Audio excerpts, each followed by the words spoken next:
Hey everyone, English teacher here. Welcome back to our channel. I hope everyone is doing well.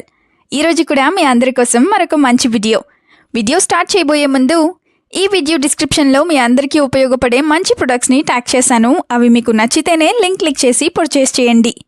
And now we were having a Telegram channel. ఈ Telegram ఛానల్లో every minute కూడా outfit suggestions అలాగే top discounted deals post అవుతూ ఉంటాయి. ఈ ఛానల్లో post అయ్యే deals ద్వారా మీరు మీ మనీని చాలానే సేవ్ చేసుకోవచ్చు. ఒకసారి ఛానల్ అంతా చెక్ చేసేయండి. వర్త్ అనిపిస్తేనే జాయిన్ అవ్వండి. ఛానల్ లింక్ డిస్క్రిప్షన్లో అలాగే కమ్యూనిటీ పోస్ట్లో ఉంది, ఒకసారి చెక్ చేయండి. ఇప్పుడైతే ఈ వీడియోలో మనం డైలీ చాలా ఫ్రీక్వెంట్గా యూస్ చేస్తూ ఉండే మరికొన్ని సెంటెన్సెస్ని ఇంగ్లీష్లో ఈజీగా ఏ విధంగా చెప్పాలో ఎగ్జాంపుల్స్తో చూసేద్దాం. వీడియోలో ఉన్న సెంటెన్సెస్ మీకు నచ్చితేనే ఒక లైక్ చేయండి. ప్రీవియస్ వీడియోలో నేను 2 క్వశ్చన్స్ అడిగాను కదా, వాటి యొక్క ఆన్సర్స్ని చూసేద్దాం. ఫస్ట్ వన్ ఇస్ తోరణం లేదా తోరణాలు. దీన్ని మనం ఇంగ్లీష్లో ఆర్చ్ అని చెప్తాం. Now the second question is ఈ వాచ్లో బ్యాటరీ అయిపోయింది. ఈ సెంటెన్స్ని ఇంగ్లీష్లో the battery in this watch is dead ఈ విధంగా చెప్తాం. ఇప్పుడు మీకోసం ఈ వీడియోలో 2 క్వశ్చన్స్ ఉంటాయి కదా, వాటిలో ఫస్ట్ వన్ ఇస్ అప్పు అనే పదాన్ని ఇంగ్లీష్లో ఏ విధంగా చెప్తాం? What do we call this in English? Let me know in the comments. ఇప్పుడు మీకోసం సెకండ్ క్వశ్చన్. అదేంటంటే ప్రతిదీ అంతలా ఆలోచించకు లేదా అంత ఎక్కువగా ఆలోచించకు. ఈ సెంటెన్స్ని ఇంగ్లీష్లో ఏ విధంగా చెప్తామో మర్చిపోకుండా కామెంట్ సెక్షన్లో కామెంట్ చేసేయండి. ఇప్పుడైతే లేట్ చేయకుండా మన వీడియోని స్టార్ట్ చేసేద్దాం. Let's get started. Sentence number 1 of this video is ఎవరేమనుకున్నా పర్వాలేదు.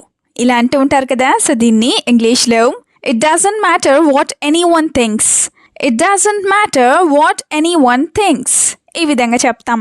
ఇట్ డజంట్ మ్యాటర్ అంటే పర్వాలేదు లేదా పట్టించుకోను అనే మీనింగ్ వస్తుంది.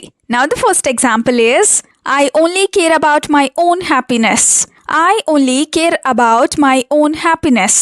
అంటే నేను నా సంతోషం గురించి మాత్రమే ఆలోచిస్తాను అని. Another example is if I sit around thinking about everyone, my future will be ruined.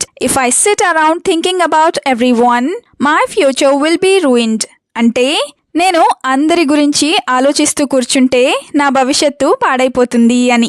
Sentence number 2 is నీ గురించి నువ్వు ఆలోచించు. ఇలా కూడా అంటూ ఉంటారు కదా, సో దీన్ని ఇంగ్లీష్లో థింక్ అబౌట్ యువర్ సెల్ఫ్ ఈ విధంగా చెప్తాం. అదే you have to think about your self అంటే నీ గురించి నువ్వు ఆలోచించాలి అని. Now the first example is you have to know what you want and work for it. అంటే నీకు ఏం కావాలో నువ్వు తెలుసుకొని దాని గురించి ప్రయత్నించాలి అని. Another example is if you ignore everything like this you won't achieve anything. Or if you ignore everything like this you will not achieve anything. అంటే నువ్వు ప్రతిదీ ఇలాగే ఇగ్నోర్ చేస్తూ ఉంటే లేదా వదిలేస్తూ ఉంటే లేదా పట్టించుకోకుండా ఉన్నట్లయితే నువ్వు ఏది సాధించలేవు అని. సెంటెన్స్ నెంబర్ 3 ఈజ్ ఎన్నిసార్లు అదే ఆలోచిస్తావు. ఇలా కూడా అంటూ ఉంటారు కదా, అయితే దీన్ని ఇంగ్లీష్లో how many times do you think the same thing ఈ విధంగా అడుగుతాం. How many times do you think అంటే నువ్వు ఎన్నిసార్లు ఆలోచిస్తావు అని. Now the first example is no matter how much you think about it, you can't change what happened.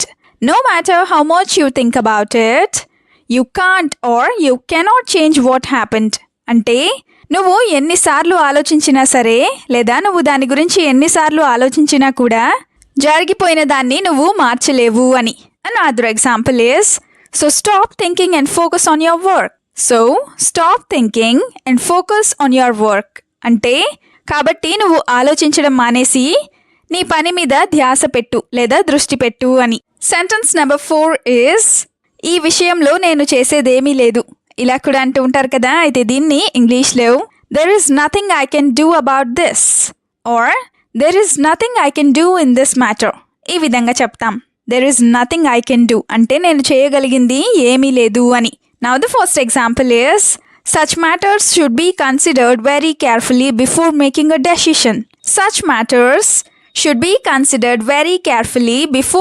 a decision. అంటే ఏదైనా decision లేదా ఏదైనా నిర్ణయం తీసుకునే ముందు అలాంటి విషయాల్లో చాలా జాగ్రత్తగా ఆలోచించాలి అని. Another example is I am silent because I have nothing to do. I am silent because I have nothing to do. అంటే నేను సైలెంట్గా ఉన్నాను ఎందుకంటే నేను చేసేదేమీ లేదు లేదా నేను చేయాల్సిందేమీ లేదు అని.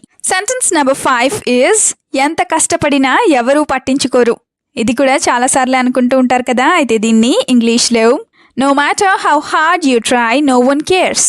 No matter how hard you try no one cares. ఈ విధంగా చెప్తాం. No matter how hard you try అంటే నువ్వు ఎంత కష్టపడి ప్రయత్నించినా సరే అని. ఇప్పుడైతే ఎగ్జాంపుల్స్ని చూద్దాం. First one is so do what you have to do and don't do more than that. So do what you have to do and don't do more than that అంటే కాబట్టి నువ్వు చేయాల్సింది లేదా నువ్వు చేయగలిగినంత మాత్రమే చెయ్యి, అంతకంటే ఎక్కువ చేయకు అని. Example number 2 is I don't think you know what difficulty is.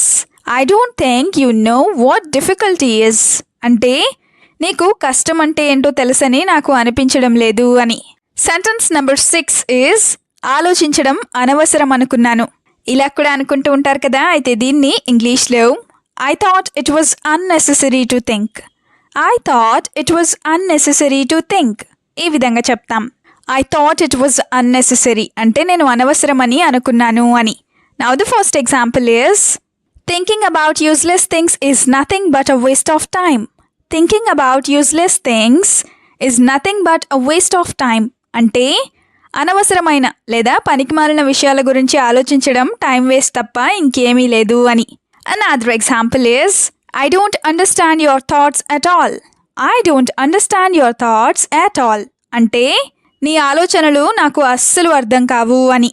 I don't understand at all అంటే నాకు అస్సలు అర్థం కావు అని. నెక్స్ట్ సెంటెన్స్ ఈజ్ ఎన్నిసార్లు చెప్పినా అర్థం కాదా. ఇలా కూడా అడుగుతూ ఉంటారు కదా. సో దీన్ని ఇంగ్లీష్లో No matter how many times I tell you, you still don't understand.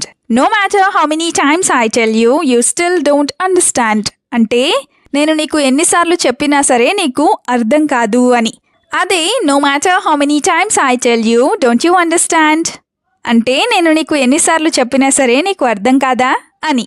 Now the first example is why are you asking me the same thing over and over again? Why are you asking me the same thing over and over again? అంటే నువ్వు నన్ను అడిగిన దాన్నే మళ్ళీ మళ్ళీ ఎందుకు అడుగుతున్నావు అని. Another example is I don't know anything about this, so don't ask me. I don't know anything about this, so don't ask me. అంటే దీని గురించి నాకు ఏమీ తెలీదు కాబట్టి నువ్వు నన్ను అడగొద్దు అని. Now the last sentence is ఆలోచించడం ఆపితే బాగుంటుంది. ఇలా కూడా అంటూ ఉంటారు కదా. సో దీన్ని ఇంగ్లీష్లో It would be better if you stopped thinking. It would be better if you stopped thinking. అంటే నువ్వు ఆలోచించడం మానేస్తే లేదా ఆపేస్తే బాగుంటుంది అని. Now the first example is why are you thinking about it so much even though you can't do anything about it? Why are you thinking about it so much even though you can't do anything about it? అంటే నువ్వు ఏమి చేయలేకపోయినా సరే నువ్వు ఆ విషయం గురించి ఎందుకు అంతలాగా ఆలోచిస్తున్నావు అని. Another example is the less you think about him the better or the less you think about him the better for you.